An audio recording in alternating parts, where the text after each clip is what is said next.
when I applied to get what was then invalid care allowance, it's now called carers allowance, I was immediately told you're not entitled to it because you're a married woman, and although men and single women can have it, you won't get it because it's deemed part of a married woman's duties to care. And then I have also at the same time there was a situation where you have non-contributory invalidity pension, which men and single women could get. But married women couldn't get that. They got housewives non-contributory, and they made a difference of it. And the situation was clear with that Baroness Trumpington in the House of Lords, it's in Hansard, actually said the reason they weren't giving married women the carers allowance or this non-contributory pension was that they needed to focus the money they had on men and single women who had given up their jobs, and as a married woman living with or being maintained by her husband, on the other hand, is not generally in this position in that either her husband will be providing for her from his earnings, or alternatively, if he is sick or unemployed, he will normally receive a social security benefit with which he can claim a dependency increase for his wife. In other words, in the mid-1980s, Baroness Trumpington was defending the government position of not giving money to certain groups of women simply to save money. At least she was being honest that it was to make savings. And the situation is that I have another daughter who, there's 21 years, I was 21 when I had her. Before I was a mum, I was a secretary, because that's what my dad decided I would be. He chose my course at the school.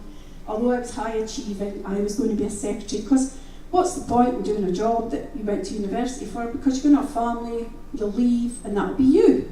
So my brothers went on and did accountancy and various other things, but I was a secretary.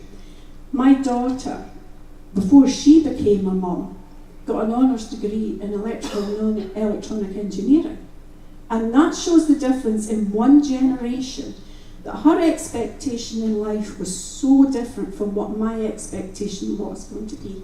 It was laid out ahead of me that I would have a limit to what I would be allowed to do.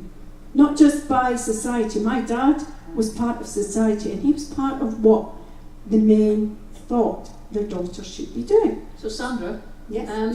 The relevance of all of that is to the sort of current situation on the pension unfairness, is that basically your earning power was like hugely reduced throughout your life as a combination of the kind of modest aims that your father had for you, and the fact that you couldn't qualify for all sorts of allowances throughout your life. Yes, the situation was that it was 1986 before a woman down in England took the government to the Court of Human Rights and won that married women should be entitled to the invalid care allowance, which is now the carers allowance. The situation is, to get carers allowance you have to work a minimum of 35 hours to get £64 a week. I, on a normal week, work 140 hours caring. So there are no hours left for me to go and get another job to top up any money. I don't have a private pension. I'm on £64 a week. I can't save on that. And as my husband said, quite flippantly, Baroness Trumpington was right when she was saying that married women were being maintained. He says, because effectively that's what I've had to do with you all the way through our marriage. Is there's only £64 a week for me. That's nothing, a drop in the ocean. And so therefore, if I hadn't been a married woman with a husband with a good job who could support me, I would have had a very poor quality of life. I'm trying to coax you into connecting all of that with the pension unfairness, because that all relates to your life beforehand, but the kind of tin lid now is you're about to get a pension. Well, the situation is that for all the time that I was working as a carer, I was expecting that at 60 I would lose the carer's allowance and I would get a pension. I'm 64, I'll be 65 in June, so I've already lost 5 years. I'll lose 6 years, and the ridiculous thing about this is that there's only 11 months between my husband and me in age. He got his pension last year at 65. I won't get my pension at 65 a year later. I have to wait another year. So I'm not equal. Don't tell him, but I'm not equal to him. Because even the terms now, it would be carer would be known as a family carer in the past. Now what you have is you have carer used sometimes for paid carers and unpaid carers. Family carers are known as unpaid carers. And we are paid £64 a week. And I'm not unemployed, I'm working my socks off.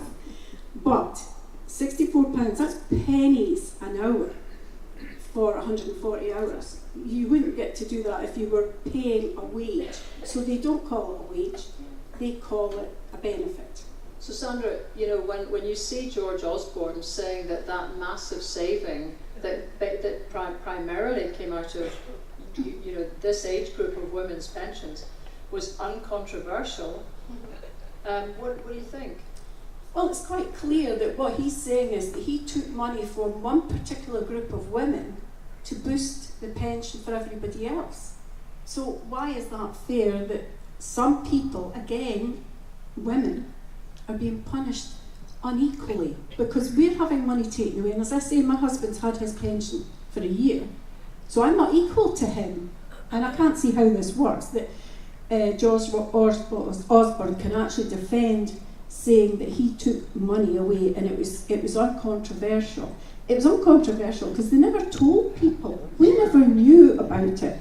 I didn't know until 2 months before I was expecting to get my pension when I checked for myself, because I never got any letters to tell me. And I've spoken to lots of friends and not one of them got a letter.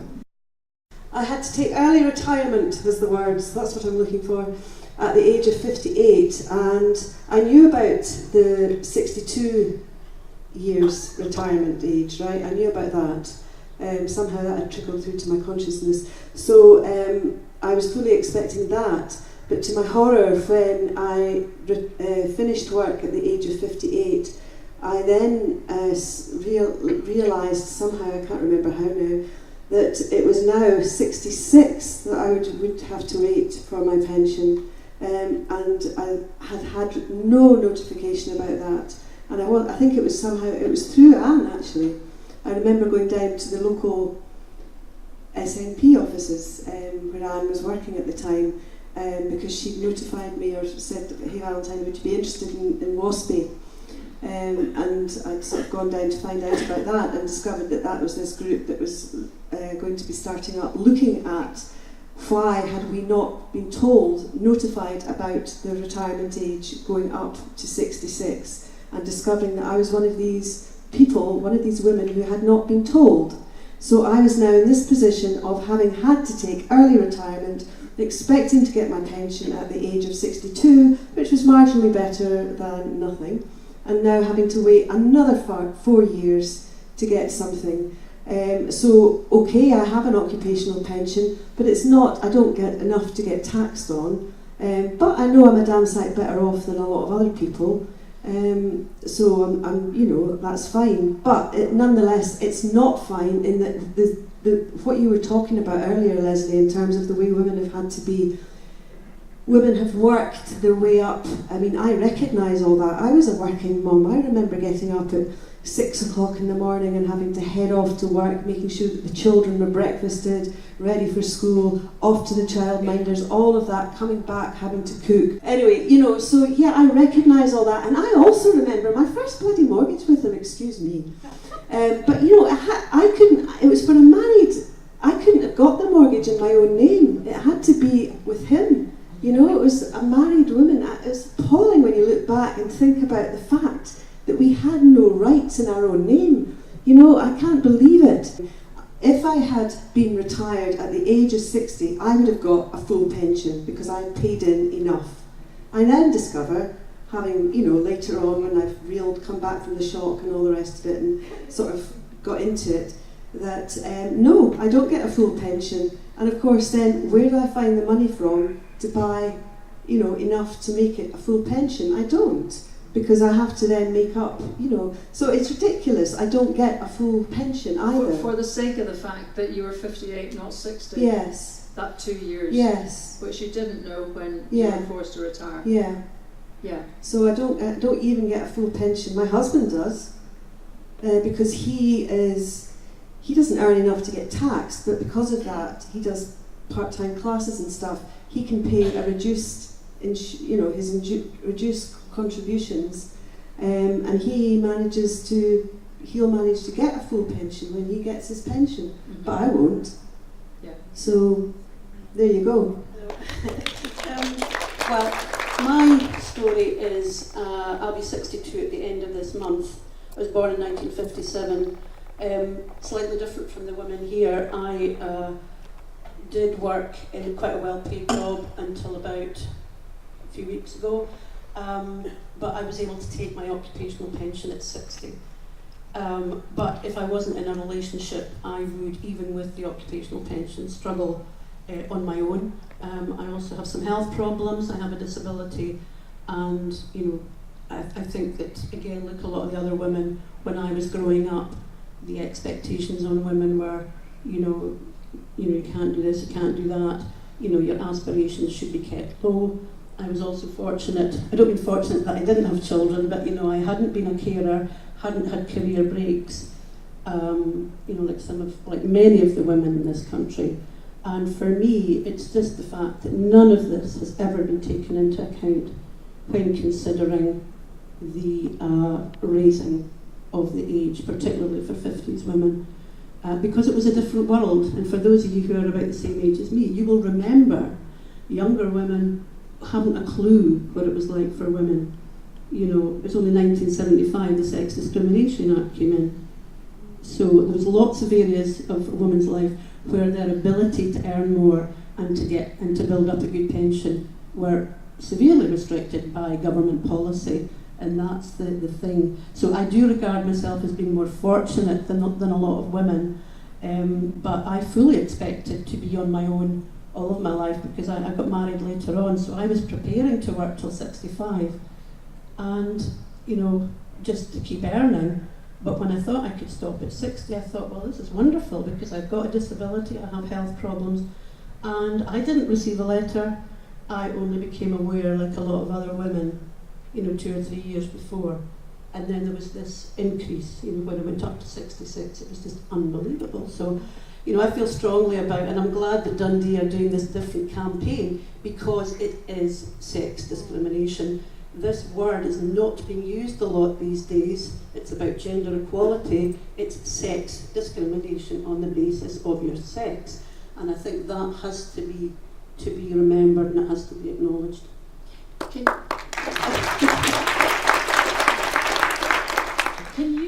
Most women would have been going into maybe manual work or office work, very low paid work. Of course, there were women that went to university, went to college. I did that. And as a working class woman, that was again still an unusual thing, but that was because of the grants system, Also, just in terms of women's lives, women couldn't leave a violent marriage because they didn't have an entitlement to their marital home. Violence against women, all the things that happen to women that would make their lives disrupted so that they could not be financially secure, build up a safe sort of pension pot, or even savings, like Sandra said, women couldn't get a loan, couldn't get a mortgage, couldn't buy a car. So today, it's a fact that happened, and the government has a responsibility to do an impact assessment, for example, to really look at why women were disadvantaged as a sex, and I believe they didn't really do one. Or if they did, it wasn't. Okay. The two ands are coming up in a second. Come up, yeah. But I mean, supposing the 50s, 60s and 70s had all been hunky-dory, would there still not be a case now for sex discrimination on the way that the suddenness of this announcement? Well, yes. I think because women weren't considered, because women are still a separate sex from men, and their lives are impacted still today.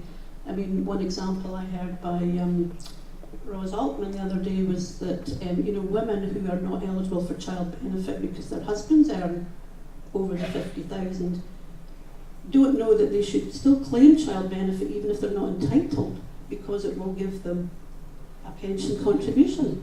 Why do women not know that? Why are government not? So there's still things going on, Leslie, in relation to women's pensions and women's rights that are still directly affecting future women as well. And we're the sort of first cohort that have been really obviously affected. I still think there will be challenges to come. So if there is anybody out there, please claim child benefit even if you're not going to get it, because it will put money into your pension pot. Bizarre. It is bizarre. Right, let's get the two answers. What are we doing? We're doing two things. 2 weeks ago, we got our charitable status, so we're now a Scottish charity, because at the heart of our activities is going to be a legal fight, which is a different legal fight to the other two main campaigns, WASPI and Back to 60, and we can tell you about that. But the second part of what we want to do is we've heard so many women's stories where women really have been thrown into poverty by these pension changes. And so we're going to develop lots of activities to help women into employment, to keep the jobs they've got, to go into business, and we want to give advice on benefits, pensions and things like that. So there are two parts to what we want to do. Shall I say something about the legal fight? Yes. Well, I don't want to get into a whole lot of technical detail, but because of my particular work background, where I worked at a very senior level in government, at policy making level in the health sector, I realised with the 2011 Pensions Act, that came hard on the heels of the 2010 Equalities Act. Now at that time, a lot of organisations weren't meeting their legal requirements because they didn't quite realise that the 2010 Act had a whole raft of things they were supposed to do, like equality impact assessments. Because any change in government policy, in law, public bodies are supposed to assess very, very carefully if any changes to law or policy have a negative impact on the lives of people with protected characteristics. That is, people who are considered to be disadvantaged. Now, Shirley quite rightly says one of those is sex, because we're women, and another one is age. And so that set me on a Sherlock Holmes trail, because that 2011 Act, which raised the pension age for us again from 65 to 67. Why it came back to 66, if anybody's interested, we can tell you. But I thought, that is strange. Nobody warned us about this Act. It was very unexpected, hugely unfair, because for all of us, the pension age, the 65 hadn't even kicked in. And here they were telling us, by the way, it's going to be 7 years now. We didn't get any warning for the 1995 changes, but we sure didn't get any warning at all about the 2011 changes. So I thought, I wonder if government ministers, Steve Webb and the DWP, did as they were supposed to do in line with the Equalities Law 2010. And I started to go on a paper trail. I found key documents that they were required to produce. And to our very great pleasure, we found that DWP and government ministers had, we believe, this is our contention, that what they did with those legal documents was they reverse engineered them to make an argument, we believe a false argument, legal argument, that the 2011 pension changes were fair and proportionate for women. So what I did was I analysed all the documents. I had to get some from the archives, place in queue. It was a real detective trail to track it all down. And we did a thorough analysis. We pulled them all to bits. And there's a lot of case law around this. Organisations that don't fulfil their equality impact assessment duties. It's called public service equality duty. And the case law around about that, if you read the cases, they do things like there's obfuscation, they use words like, well, it's likely to have an effect, or they cherry pick data. All the data that we've produced and Leslie's mentioned today, none of that was mentioned. And at the very end of 60 pages of analysis, Steve Webb signed the document confirming that he believed it was a fair and proportionate change for women. Now, as soon as he was out of post, you saw the quote on the screen. My goodness me, he backtracked like mad. And there's loads of quotes. He was all over the national press in 2016, and he was saying things like, well, it was the fault of the DWP. They just did a bad analysis, and they gave me bad advice. But anyway, doing that, working backwards, and looking at documentation, and looking at hard evidence and facts, we're not about subjective opinion at all. Looking at hard evidence, there is no doubt in our minds that UK government ministers and DWP senior officials knew very well what they were doing. The 2011 Act was a quick win austerity measure. It wasn't, David Gauke in Parliament stood up and said this was necessary to achieve equality for men so you could all retire at the same age. But there's no doubt in our mind that they discriminated against us, and women, well the phrase we use is we were just seen as a disposable resource. You know, it was just quick win, take more money off the women, and as, what's his name, George Osborne said, they thought there was nothing controversial about it. So we're not making a moral judgment, we're not saying, oh dear, you know, poor us. What we're saying is, no, they acted unlawfully. That's our only interest. We have evidence, and now, I mean, at some point, what we're going to do next with the legal case, we can talk about that, but that's how we got to the point we are today.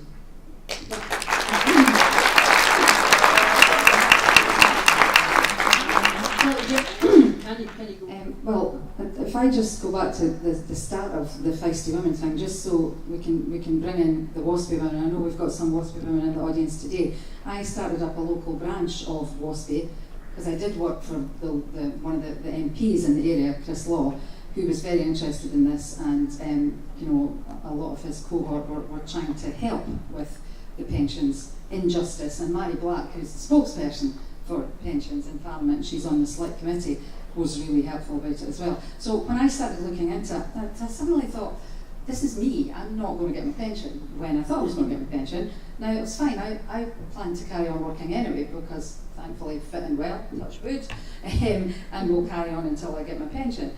But I was thinking about my big birthday, which was approaching at that time, and that's when I thought, okay, this is not good.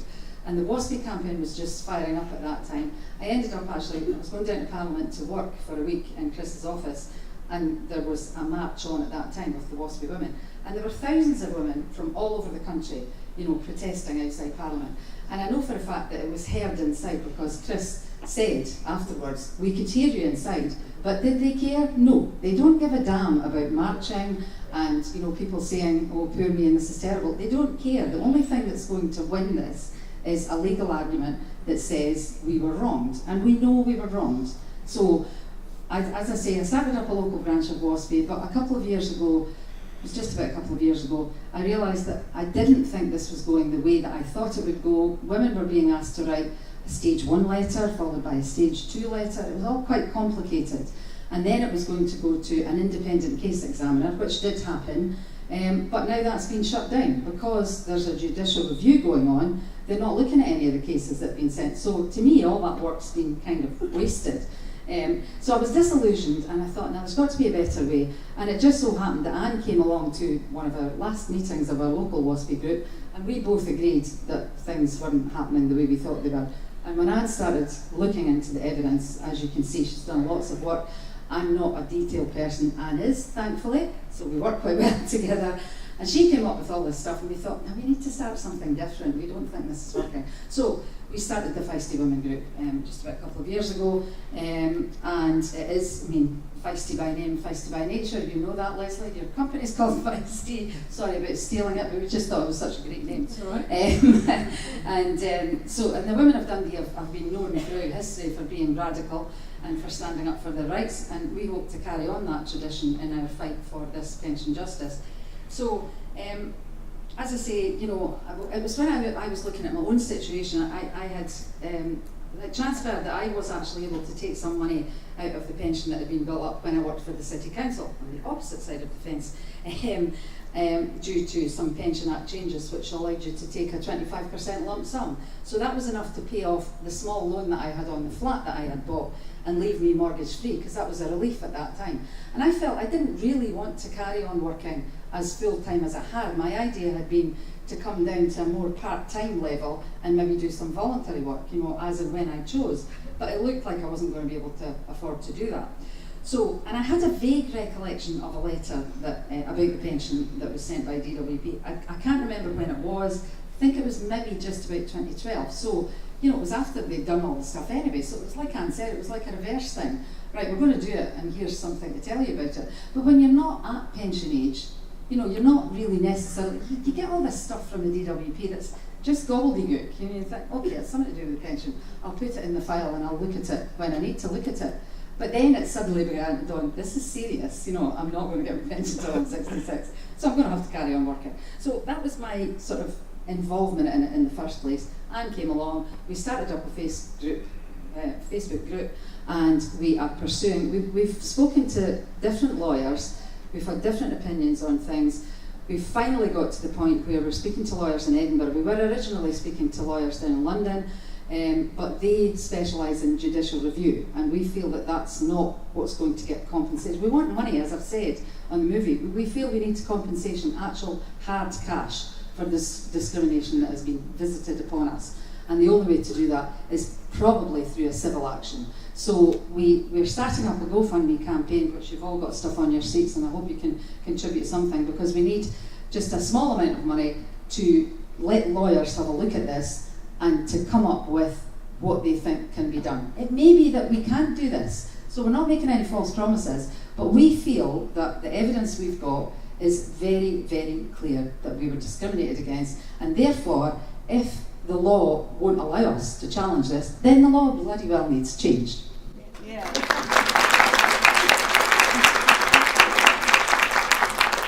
So if we manage to do this, this will be absolutely groundbreaking.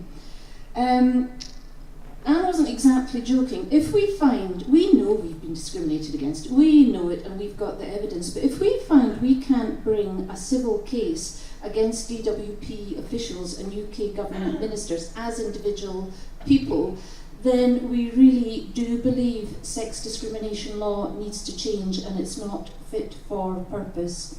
There's a very good report recently produced by the Fawcett Society, that's a feminist organisation, and they got some top-flight barristers and lawyers involved, and they reviewed European and UK sex discrimination legislation, and the conclusion they came to was it just doesn't work.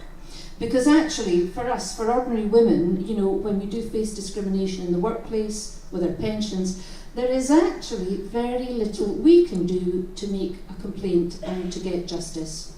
In employment, maybe. If you're very brave and you've got a lot of money, you can go to an employment tribunal.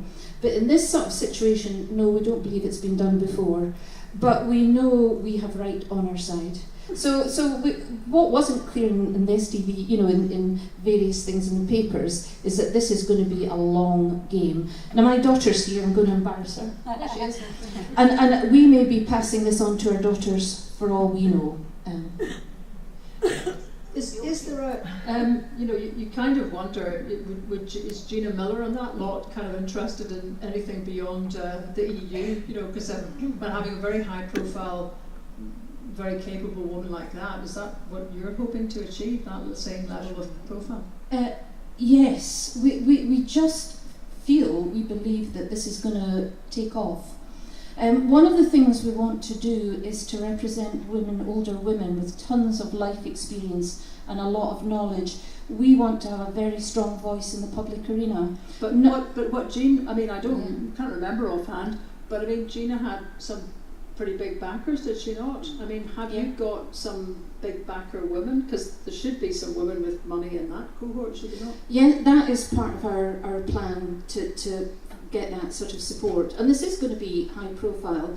Up until now, we've been keeping our, what's the expression, powder dry. We've been keeping beneath the radar, and we haven't gone public until today, until last night, because we wanted to be sure of our research and know what our argument was and what we were going to do. But as from today, we're going to be taking off and doing whatever it's going to take. So just to clarify then, you Feisty Women have got a lawyer in London Well, we did have, but we're not going to go with them. Now, we could have contributed our new information to the existing judicial review, but that was, having been advised by them, that's not a route we're going to take. So we're now trying a brand new route, and quite frankly, we'd rather have lawyers up in Scotland, because there's good lawyers in Scotland. It's going to make life easier. So Sure. I won't say the firm we're talking to because we haven't signed on the dotted line yet. Right, that's all I'm But, trying to establish is where you are with it, but you have got engaged a firm. Yes. Right, in Scotland as it turns out. Yes. Okay. To take is it sort of like a class action against the DWP? Yes, it would be called a class action. Now, one of the reasons, it was Lee Day down in London, and one of the reasons they couldn't support us is they are inundated with sex discrimination claims, and at the moment, you might not know, but they have just launched a big class action for Morrison's female workers.